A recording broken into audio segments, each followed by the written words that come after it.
Doctor Roshan. Doctor Siddharth, അകത്തേക്ക് വാ. കഴിച്ചോ? ഇല്ല, പുറത്തൊരു കട കണ്ടു. കടക്കാരൻ ഇവിടെ ഇരിപ്പുണ്ട്, പക്ഷെ കഴിക്കാനൊന്നുമില്ല. അവിടെ 7 മണിയാകുമ്പോഴത്തേക്ക് എല്ലാം തീരും. പിന്നെ അയാൾ തന്നെ എവിടെ ഇരിക്കുന്നത്? അതും ഈ നട്ടപ്പാതിരയ്ക്ക്. അയാൾ അങ്ങനെയാ, ഒരു പ്രത്യേക രീതിയാ.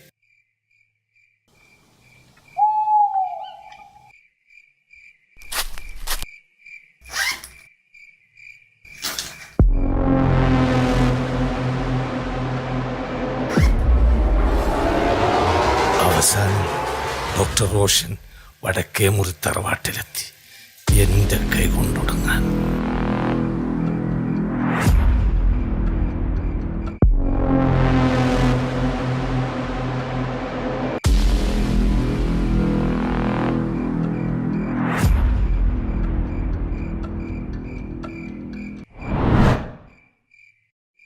അവന്റെ ഒടുക്കത്തെ ഒളിച്ചുകളി ഇനിയും നിർത്തിയിട്ടില്ല.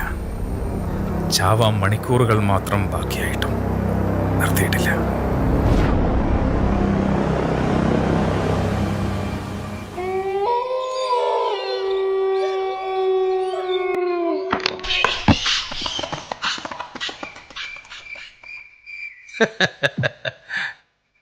എന്താ പേടിച്ചു പോയോ? ആ ജാലകത്തിന് കൊളുത്തില്ല. നരിച്ചേറും മരപ്പൊട്ടിയൊക്കെ ഇവിടെ ഇഷ്ടം പോലെ ഉണ്ട്. പഴയ വീടല്ലേ എന്ന് വെച്ച് ഇവിടെ പ്രേതങ്ങളൊന്നുമില്ല കേട്ടോ.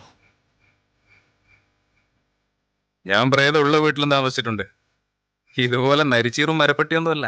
രാത്രിയായി കഴിഞ്ഞാൽ നല്ല മുഴക്കമുള്ള അലർച്ച കേൾക്കുന്ന, ജനലും വാതിലും തല്ലിപ്പൊളിക്കുന്ന മനുഷ്യരൂപത്തിലുള്ള നേല് നടക്കുന്നത്. സൂപ്പർ! അങ്ങനെ ഒരു അറ്റ്മോസ്ഫിയർ എനിക്കും ഇഷ്ടമാണ്. ഞാനൊന്ന് ട്രൈ ചെയ്താലോ? പക്ഷേ അതിനുള്ള സമയം തനിക്കിനി ബാക്കിയില്ല. നരിച്ചീറും മരപ്പട്ടിയുമുള്ള ഈ വടക്കേ മുറി തറവാടിൻ്റെ അകത്ത് കണ്ടത് ഈ മഴയുള്ള രാത്രി ഒരു സർജിക്കൽ നൈഫിന്റെ തുണ്ട് പിടഞ്ഞു തീരാൻ. എന്താ ഇത്ര കാര്യമായിട്ട് ആലോചിക്കുന്നത്? ഒന്നുമില്ല, എന്തെങ്കിലും കഴിക്കണ്ടേന്ന് ആലോചിക്കുമായിരുന്നു. മുട്ടയുണ്ട്, ഓംലെറ്റ് ഉണ്ടാക്കാം, ബ്രെഡും ഉണ്ട്. എന്താ അതുപോലെ? ഓ ധാരാളം. എന്നാലേ ഞാൻ ഈ സാധനങ്ങളൊക്കെ ഒന്ന് അടുക്കി വെക്കട്ടെ, എന്നിട്ട് നമുക്ക് ഒന്നിച്ച് പ്രിപ്പയർ ചെയ്യാം. വേണ്ട, നിങ്ങൾ അടുക്കി വെച്ചോളൂ, ഇത് ഞാൻ പ്രിപ്പയർ ചെയ്തോളാം. എടാ, തൻ്റെ അവസാനത്തെ അത്താഴം പ്രിപ്പയർ ചെയ്യുന്നതിലുള്ള എൻ്റെ സന്തോഷം അതെത്രയാണെന്ന് തനിക്കറിയാവോടാ?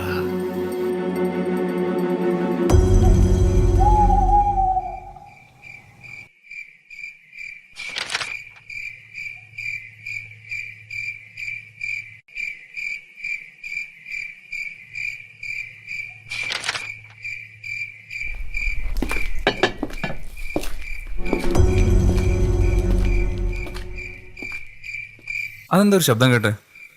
ഉം, വല്ല നരിച്ചീറോ മരപ്പട്ടി ആയിരിക്കുമല്ലേ? ആയിരിക്കും.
അതാ കടക്കാരനല്ലേ? അതെ, അയാൾ ഇനിയും പോയില്ല. ഞാൻ പറഞ്ഞില്ലേ, അയാൾ ഒരു പ്രത്യേക പ്രകൃതക്കാരനാ. ഈ വീടിനെ ചുറ്റിപ്പറ്റി എപ്പോഴും ഉണ്ടാവും. സ്ട്രേഞ്ച്. നല്ല തണുപ്പുണ്ടല്ലേ? ഒന്ന് ചൂടാക്കുന്നു. ആവാം. നവാ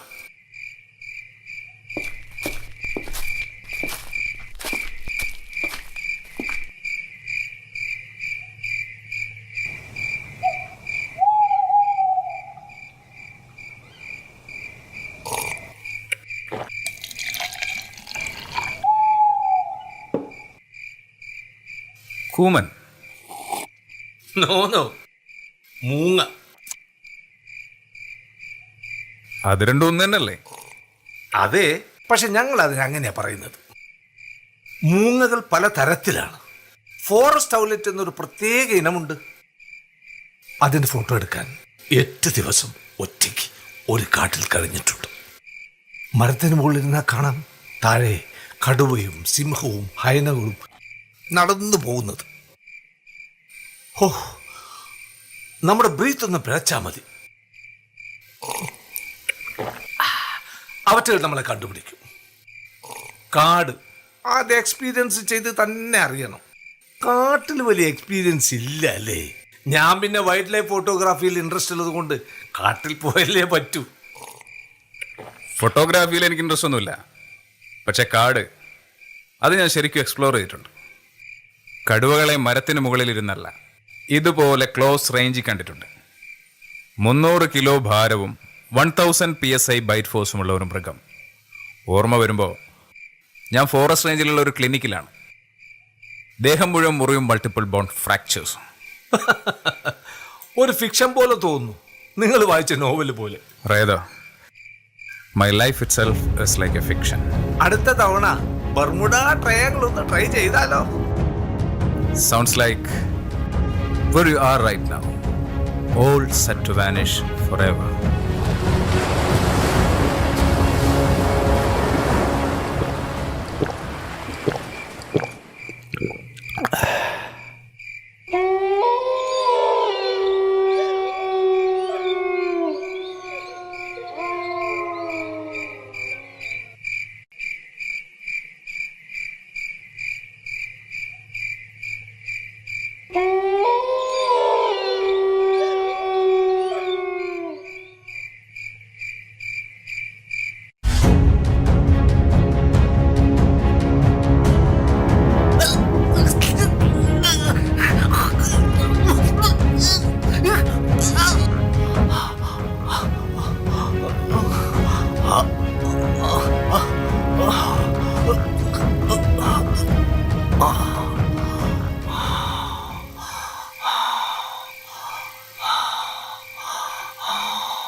ഉറങ്ങിയില്ലേ?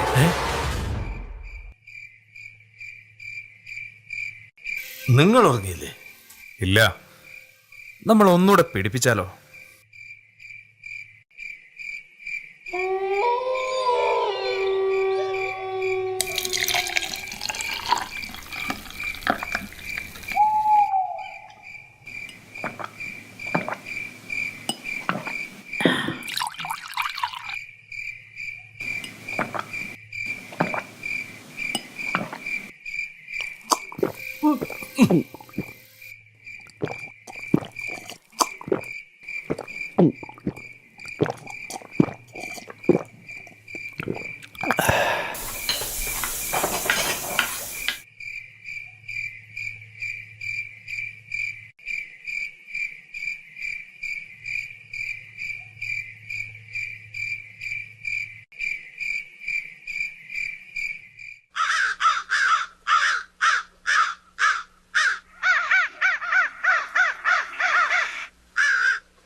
വാതിലടച്ചിട്ടില്ല.